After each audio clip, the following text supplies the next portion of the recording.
So for instance, if you want to end up selecting age, sex, education, income, and work stats, some of this information ends up having issues where it says NAN, and there's no information that could be derived from this. That's also why you have to view your data, understand what you're using, because you are able to click the information. It doesn't mean it's going to give you information that is accurate for your data set. So it would give you NAN.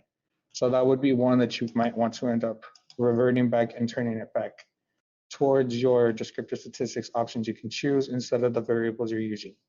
You can also split it. So you can end up choosing the option. It would have to end up having either an ordinal or a nominal variable, and you add that into your split, and you can end up saying if the person continued working or they stopped working. And once you have it here, it also ends up showing you if there's any missing. You have your missing data, your mean, which is you add all of them together and divide by the number of participants.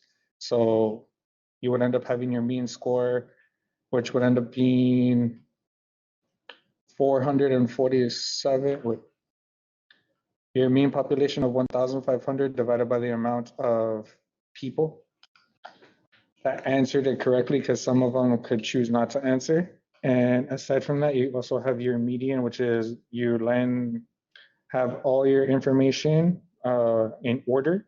And the one that ends up being in the middle, your standard deviation, which is how far away the information is, or the plot is away from its mean score. So the one that is within its middle range from its bell curve, how far away it is. You have your minimum and maximum, which would end up being the minimum